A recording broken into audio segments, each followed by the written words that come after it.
Assalamualaikum warahmatullahi wabarakatuh. Perkenalkan, nama saya Putri Salsabila dengan NIM 2023 02 10 2068.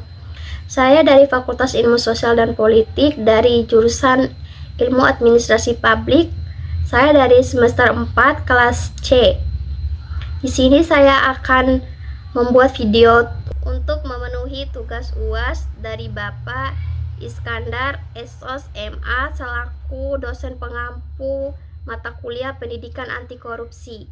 Di sini saya mengambil kasus korupsi dari Bansos COVID-19 oleh Julia P. Batubara, Menteri Sosial Republik Indonesia 2019 sampai 2020.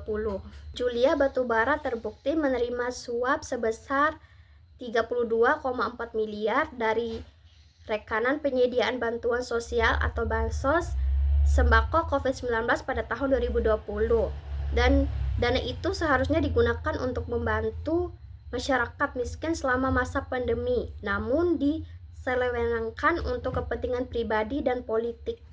Kenapa kasus itu bisa terjadi? Yang pertama itu penyalahgunaan kekuasaan. Juliari memanfaatkan posisinya sebagai menteri untuk menunjukkan langsung vendor dan memungut fake dari tiap paket bansos. Yang kedua, minimnya pengawasan internal dan eksternal.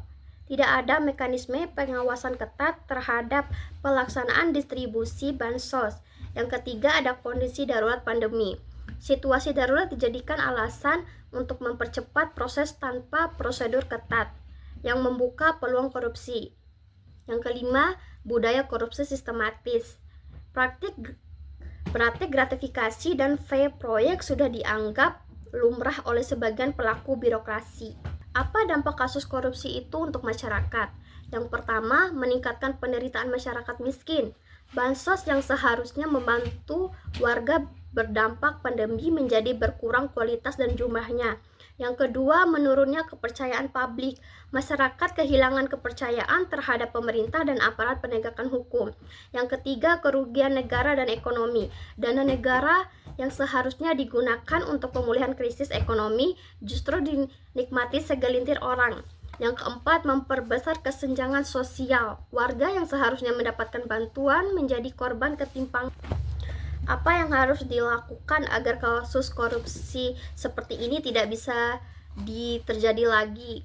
Yang pertama, adanya transparansi berbasis digital.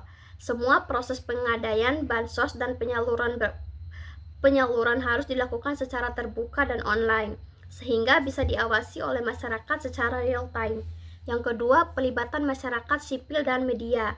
LSM, tokoh masyarakat dan media harus diberi ruang dan akses untuk melakukan pengawasan independen. Yang ketiga, penguatan pengawasan internal. Auditor internal di setiap kementerian harus diperkuat dan diberi kewenangan yang luas untuk mengawasi setiap proses pengadaan. Yang keempat, sanksi sosial dan politik tegas. Tidak hanya dihukum secara pidana, pejabat yang korup juga harus dilarang memegang jabatan publik selamanya. Yang kelima, pendidikan anti korupsi sejak dini. Harus ada kurikulum pendidikan anti korupsi di sekolah agar budaya jujur dan transparan ditanamkan sejak awal. Demikian hasil paparan dari saya. Terima kasih. Wassalamualaikum warahmatullahi wabarakatuh.